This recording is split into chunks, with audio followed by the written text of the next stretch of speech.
Hey everybody, this is the recap of our DIY Flippac build that we put together when we first hit the road. Took us about a week from design to final product. It's not perfect, but it did get the job done. So first up, after a one-day design, we ordered a few items online and sourced the rest locally in San Diego where we were located at the time.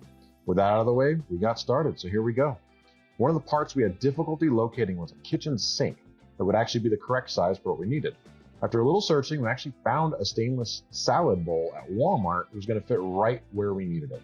So we drilled a hole in the bottom, modified a household drain to fit, and discovered it was going to work out brilliantly as our new sink. The next place we hit up for parts was Ikea.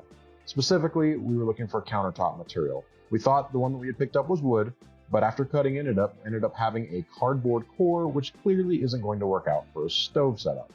Luckily, my father-in-law had an old wooden door on the side of the house he wasn't using, so we chopped it up and we were able to make it work out for our countertop to mount the stove and sink into. To construct the framework, I decided to use a 1-inch aluminum box tubing with these handy plastic hammer together connectors from a company called EasyTube. All you do is cut them down to size using a saber saw. We used a metal blade, and then file the ends and hammer them all together. They're quite durable and have a very tight pressure fit. If you want to, you can drill and add a rivet on the backside, although we found out they fit tight enough that's not going to be necessary. As we test fit the kitchen frame into the back, we quickly realized it did not quite measure twice and cut once at the rear of the bed.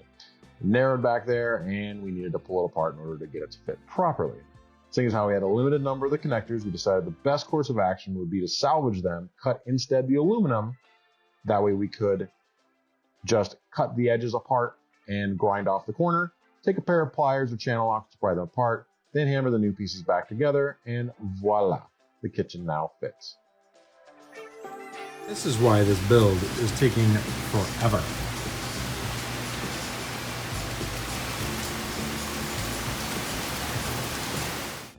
With that mocked up, I worked on the bench/sneaky sleeping platform. We initially opted for a flip-over style platform with cushions that we also located at Ikea. They initially were from a bed crib mattress that we actually cut in half on the larger piece so that it would suit our needs. While I was working on the base, Lizzie rocked out the cushion mods, then hand-stitched serape blankets that we picked up locally over them to serve as our cushion hovers. All in all, I think they turned out great and gave us the ability to convert from seating to a sleeping area quite quickly and comfortably. Moving back into the kitchen setup, we decided to use a smaller size propane tank for our stove and a 5-gallon front-runner jerry can for our fresh water. We modified the bottom of the tank nozzle to fit the lines for the manual marine pump that went up to the sink, and then also keeping with the low-tech theme, the sink drains through a modified home drain kit adapted down to a 3/4-inch clear hose that dropped right into a standard 1-gallon water jug that we can dump easily where appropriate. To keep everything in place and from rattling around, I built a 5-inch raised platform that the 5-gallon jerry and propane tank would nest into while providing a little underneath storage and a platform for the 1-gallon gray to sit upon.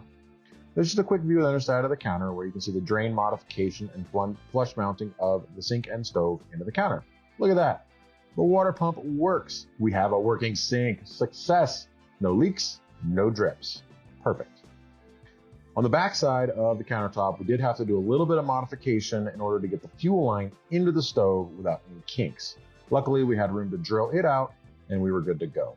The stove that we ended up going with was a Flame King. More on our opinion of that choice later, but with a few more aggressive screws and a rubber seal, we had it mounted down so that it wouldn't destroy the countertop with its sharp bottom edge from any vibration it may have. Moving on to the cabinet faces, we did decide to go with a 3/4-inch birch plywood for its lightweight and strength. We added a coat of gray stain, and then Lizzie found some duct tape brand shelf liner paper.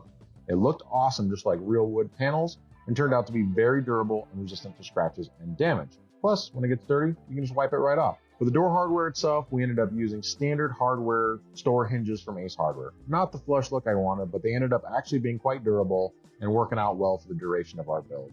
So here it is, the finished product, version 1, 2 days on design, 4 days to build. The space worked out well. What do you think, babe? I like it. We got a bed. Super comfy. We got a bed. We'll just fit. Perfect. Good thing we're not claustrophobic. Right? But the more we used it, the more we found its weaknesses and had some modifications and improvements to do as we traveled. Be sure to subscribe, sign up for those notifications, so you can come back later, see the variations and mods we made as we went along. Thanks for tuning in. Have a great day.